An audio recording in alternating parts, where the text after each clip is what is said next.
Hi, I'm Danny with eTrailer, and today we're going to take a look at, and I'm going to show you how we installed the Demco Air Force One brake controller on our 2024 GMC Sierra 1500.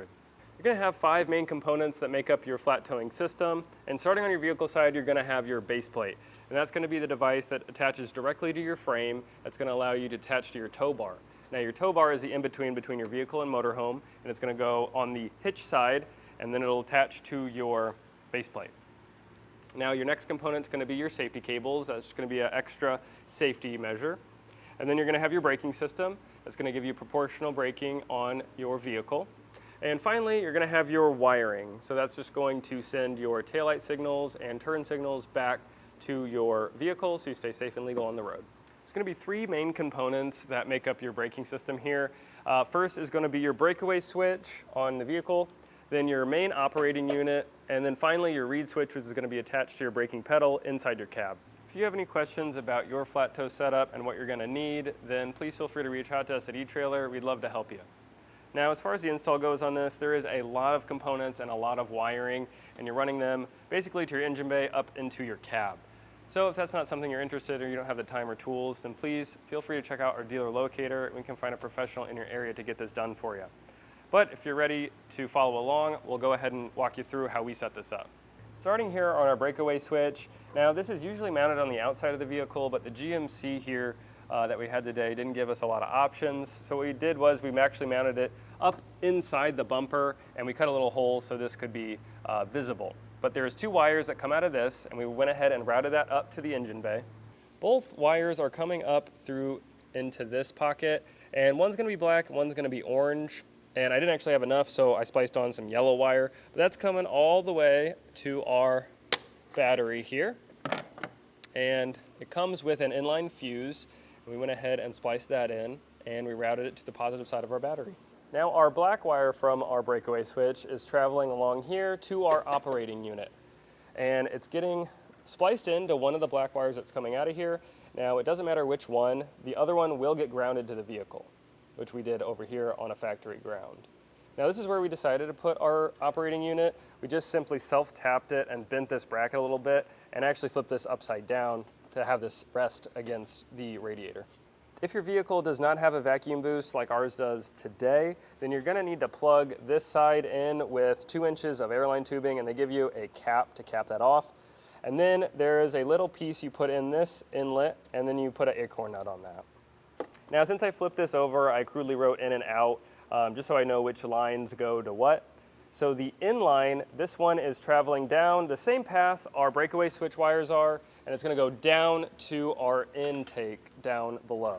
And our air out, that's going to go all the way to a grommet in our firewall and into our cab of our vehicle.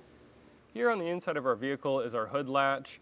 Now, if you just follow this cable all the way to a grommet, that's the grommet we use to enter the firewall. You can just simply use a screwdriver and poke a hole in that, and that's where we got our airline tubing, and we brought it in and plugged it into our reed switch.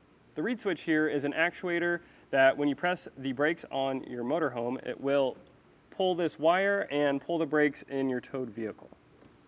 Now I'm going to talk about the wireless coach link. Now this box here is going to send a signal up to your motorhome. There's going to be a device with a screen on it telling you when your reed switch is activated, so you know everything's working when you're braking.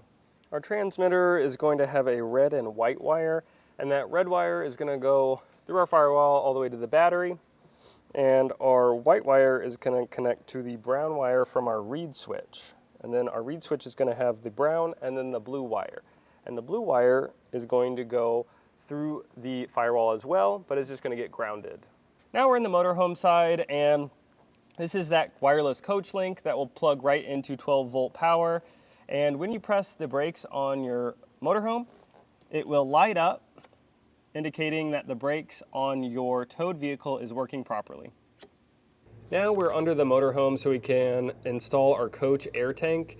The first thing we want to do is find our lines, and where we're at is right in front of the rear axle here. We're going to want to find our metered line and our supply air line. On both of those lines, you're going to want to cut with some proper airline tubing cutters, and you may want to press on the brakes to get some of the air out of the system, or you can just cut them lightly and let the air drain out, but it is gonna have a lot of air pressure, so be aware of that. So you cut both of those and you put a T in both of those. And on the back side, you're gonna wanna put in your air hose, and we're gonna travel that further back to the rear of our motorhome. This is our air tank where we're gonna feed both of our lines to, this line and this line. And this is simply gonna convert our air pressure down so it's gonna be usable for our braking system. Your metered line is gonna go to this fitting here, and then your supply line is gonna go to the fitting up here on your tank. And this line is gonna be the line that goes out to the rear of the vehicle with our fitting. And that line leads out to our fitting on the end here. And I simply just drilled into the fiberglass and put our hardware that comes in our kit and mounted this right to our bumper. Now, it comes with an airline in your kit, and you just simply plug this in to your motorhome, and the other end will plug into your vehicle side. And that was a look at our Demco Air Force One brake controller on our 2024 GMC Sierra 1500.